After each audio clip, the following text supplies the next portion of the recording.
Hello there. The Brexit doom-mongers keep on about how it's all falling apart, but those actually involved tell a different story, like the port of Dover.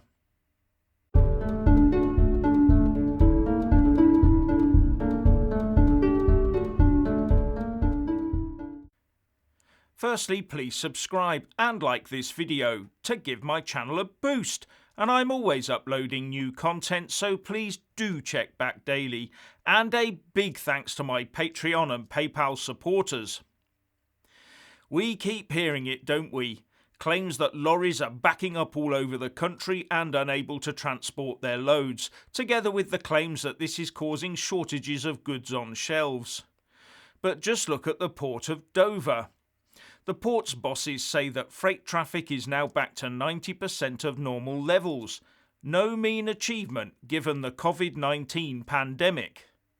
The port issued a press release saying, "A month on since the end of the Brexit transition period, the port of Dover is pleased to already be welcoming over 90% of the freight traffic volumes typical of this time of year, following the significant stockpiling experienced before Christmas."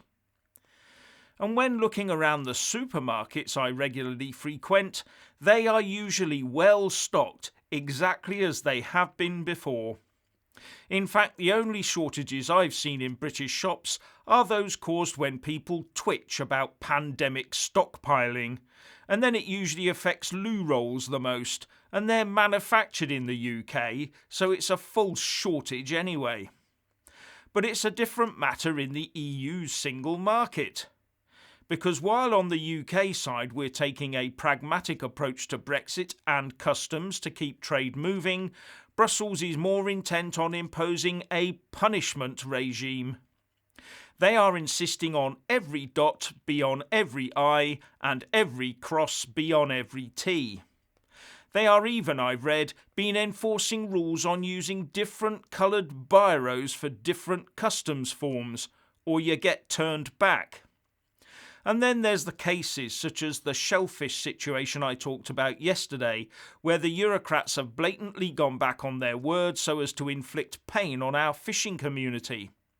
And that has attracted the ire of Westminster, that is now looking at ways of slowing down the issuance of EU fishing vessel licences. Well, it does take two to tango, doesn't it? And it's these EU-instigated measures that have caused problems for businesses in Northern Ireland, as well as causing UK expats living in EU 27 member states to miss out.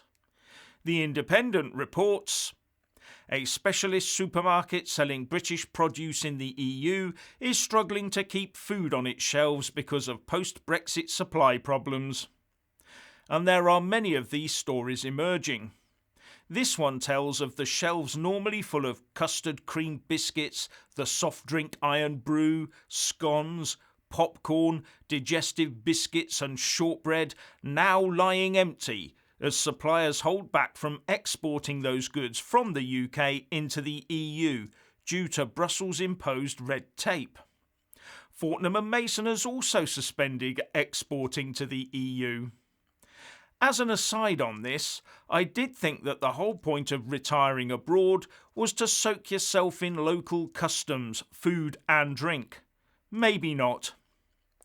Anyway, on this side of the English Channel we have the Port of Dover saying, after years of preparation with partner organisations in the UK and in France to ensure trade continues to flow smoothly, border systems are operating efficiently and customers are quickly getting on their way. Showing that the UK is so much better at getting on with things and making them work than those Brussels-based bureaucrats are. It also indicates that trucks are coming here from the EU loaded with goods for UK consumers, but many are then returning to the EU empty. Now, the Minister for the Cabinet Office, Michael Gove, has claimed that British trade to the EU has recovered and is running at 98% of normal levels. But does that mean actual trade or just the number of lorries? On this, Tim Stanley, writing in the Telegraph yesterday, said that the bigger companies are quite happy with Brexit at the moment because they can deal with the levels of paperwork required, but it's the smaller ones that are struggling. So maybe 90 to 98% of trade recovery is right, and that it's the smaller companies that need government help right now to supply places where expats shop. But if UK shops are full of EU goods and some EU shops are empty of ours, it means that it is Brexit UK that is open and welcoming, wanting trade with the European Union, while in contrast showing that Brussels is the nasty and vindictive one that does not want to be friendly or buy our goods. And that's despite the requirement in the Brexit agreement, as well as their own Lisbon Treaty under Article 8, to be cooperative with the UK and the nations around the EU. Now, the Brussels rulemakers might be banking on a boycott of UK goods, causing all our factories to up sticks and set up shop over there. But they're wrong. All they've done is spark a Buy British campaign, and it's got our exporters looking at other markets. And many companies are looking at further investment in the UK. And as an example of this, the German-owned supermarket chain Aldi has announced plans for 4,000 UK jobs and a £1.3 billion UK investment programme where they intend to source more food and drink from within the UK. And as Liz Truss and her team at the International Trade Department stack up those post-Brexit trade deals, then the trading opportunities will surely follow. By not cooperating and actively ensuring the flow of trade between the UK and the EU, Brussels has shown that it is not a trading body. The EU is not a trading bloc. It is a protectionist organisation running a protectionist racket. As Tim Stanley also said in his Telegraph article, the EU has always been a protectionist racket. It cares more about preserving the integrity of its market than genuine free trade.